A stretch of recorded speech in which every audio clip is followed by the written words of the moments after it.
ये जो नियम बनाए गए हैं एक्सीडेंट को देखते हुए, इससे आप कितना सहमत हैं? मैडम इससे हम कोई सहमत नहीं है, क्योंकि क्या हमारी एनसीआर गाड़ी है। हम कहीं भी जाते हैं, कहीं जाके ऑनलाइन ड्यूटी चलते हैं हम। दिल्ली, नोएडा, ग्रेटर नोएडा, गाजियाबाद, कहीं भी रहते हैं।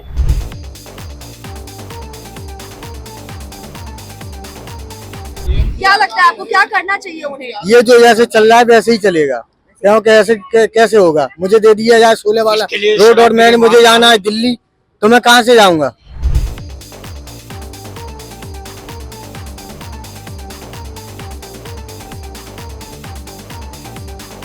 मैं क्या कहूँ इसमें, तो देखिए तो गलत है। अगर एनसीआर गाड़ी आपने दिया है तो एनसीआर का मतलब होता हो दिल्ली, नोएडा, जहाँ तक हमारा परमिट है वहाँ तक हमें चलने का अधिकार है। क्या होना चाहिए आपके हिसाब से? ये गलत है। लेकिन जिस तरह से एक्सीडेंट होते हैं उनको वो एक्सीडेंट कहाँ होते हैं? हमारे एक्सीडेंट होते हैं कार वालों को, इनको सजा रहे हैं ना, कार वालों को और स्कूटर वालों को।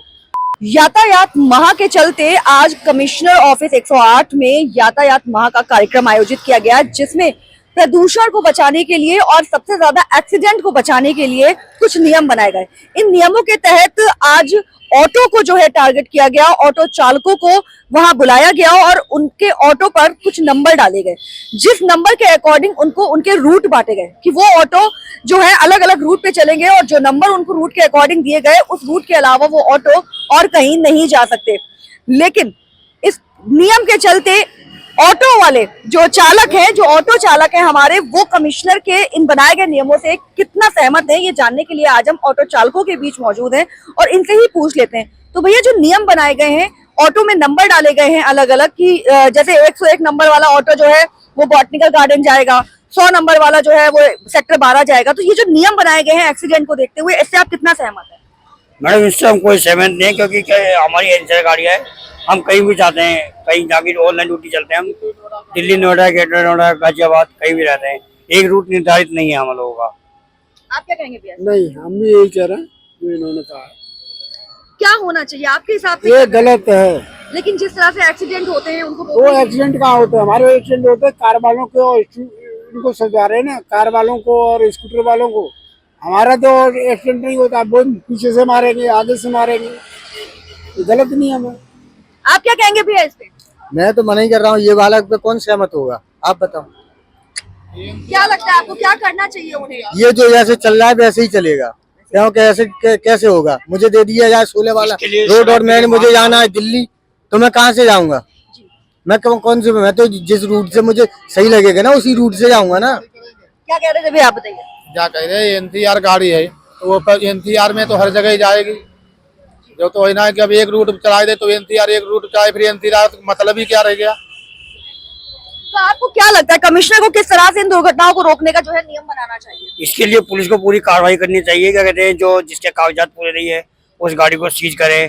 जो गलत चल रहा है उसको क्या कहते हैं नियम को फॉलो करवाए। बैटरी रिक्शा देखो रोड पे वो है सारे, वो उनके ऊपर, उनके लिए बंद करो ना। बिना नंबर के पहले से उठा के गाड़ी दे दी है बिना नंबर की, अब उन्हें बंद कर रहे हो, वो घूम रहे हैं तो वो इधर उधर भगाते हैं, उनके लिए उठा के बंद करो। सबसे ज्यादा जाम है वो है क्या कहते हैं, ई रिक्शा वालों का जाम है। और ये सेक्टर 18 में जो 19 लगी है वो ऑटो वालों के लिए, वो ई रिक्शा के कारण ही लगी है, क्योंकि सबसे ज्यादा जाम ई रिक्शा लगाते हैं। आज से पहले कभी सेक्टर 18 में ऑटो जाता था खूब, मार्केट आर्केट में, अब नहीं आता है, बंद कर दिया, नो एंट्री कर दी। लेकिन भैया आप लोग के लोकेशन पे तो ई रिक्शा जाता नहीं है, तो उसके लिए आपने क्या? जैसे मेरे लोकेशन पे जहाँ हम जाते हैं तो उन पे सारे रोड पे तो चल रहा है ना ई रिक्शा, कौन से रोड पे नहीं चल रहा है? तो आपके अकॉर्डिंग ई रिक्शा वालों पर नियम बनने चाहिए? ई रिक्शा वालों पे मैं ये नहीं कह रहा, नियम दोनों पे बनना चाहिए, ऑटो पे भी और ई रिक्शा पे भी। जो जिसके पास कागजात हैं वो अपने चले, जिसके पास नहीं उसको सीज करा था, सीधी सी बात है। बंद करा जाए गाड़ी जिसकी। भैया आप क्या कहेंगे इस नियम पे? मैं क्या कहूँ इसमें, तो देखिए तो गलत है। अगर एनसीआर गाड़ी आपने दिया है तो एनसीआर का मतलब होता हो दिल्ली, नोएडा, जहाँ तक हमारा परमिट है वहाँ तक हमें चलने का अधिकार है। और दूसरी बात में सबसे ज्यादा कार्रवाई करना चाहिए रॉन्ग साइड चलने वाले को और ओवर स्पीड। मुझे दो चीजों से मैं कहना चाहता हूँ कि रॉन्ग साइड और ओवर स्पीड पे अगर लगाम लगाएंगे तो एक्सीडेंट में बहुत कमियां आएंगी। इससे बहुत ज्यादा एक्सीडेंट होते हैं। कभी क्या हम अपनी लाइन में चल रहे, पीछे से बंदा इतना स्पीड में आता है, आदमी गाड़ी कंट्रोल करने के चक्कर में कहीं ना कहीं प्रॉब्लम में आ जाता है। तो ये चीजें, दो चीजों पर कार्रवाई करें तो एक्सीडेंट अपने आप कम हो जाएंगे। बाकी तो देखो, कमाना खाना हर किसी को है, ठीक है, चाहे रिक्शे वाले हो चाहे ऑटो वाले हो।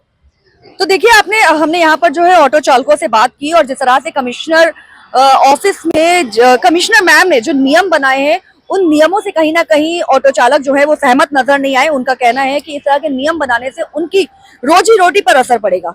और रही बात, अगर एक्सीडेंट रोकना चाहते हैं, कंट्रोल करना चाहते हैं, तो रॉन्ग साइड जो गाड़ियां चलती हैं उन पर लगाम लगाई जाए, शराब पीकर गाड़ी चलाने वाले पर लगाम लगाई जाए और बहुत सारे ऐसे नियम है जो नियमों को तोड़ते हैं उन पर लगाम लगाई जाए।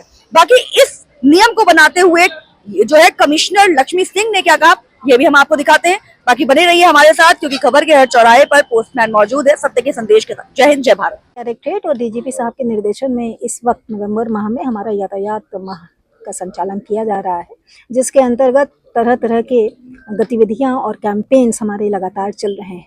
इसी क्रम में हमारे द्वारा जो एनालिसिस की गई उसमें पाया गया कि अर्बन मेट्रोपॉलिटन सेंटर्स में, दिल्ली एनसीआर में और तथा अन्य क्षेत्रों में रॉन्ग साइड ड्राइविंग, रॉन्ग लेन ड्राइविंग, रॉन्ग कट को लेना, रॉन्ग तरीके से एक्सप्रेस वे पर चढ़ना और उतरना, ये कुछ फैक्टर्स हैं जिसकी वजह से मैक्सिमम नंबर ऑफ एक्सीडेंट्स हमारे हो रहे हैं। इस एनालिसिस के आधार पर यह पाया गया कि 4 पहिया वाहनों के द्वारा मैक्सिमम ये रॉन्ग साइड ड्राइविंग होती है और इसमें उनको अवेयरनेस कैंपेन के तौर पर हमारा एक मैसेज शूट कराया गया है ताकि लोगों को ये समझ में आए कि उनकी ज़िंदगी कितनी बहुमूल्य है।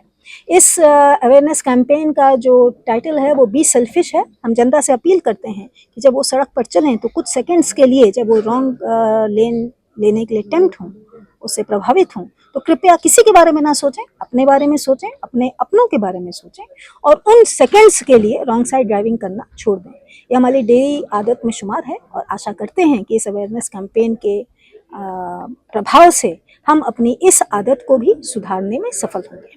मेरी गौतम बुद्ध नगर पुलिस कमिश्नरेट के अंतर्गत रहने वाली सभी जनता से, सभी कामकाजी वर्कफोर्स से ये अपील है कि इस संदेश को अपने जीवन में जरूर अनुस्यूत करें और आशा करते हैं कि आने वाले दिनों में रॉन्ग साइड ड्राइविंग की कंप्लेंट्स में रिडक्शन होगा।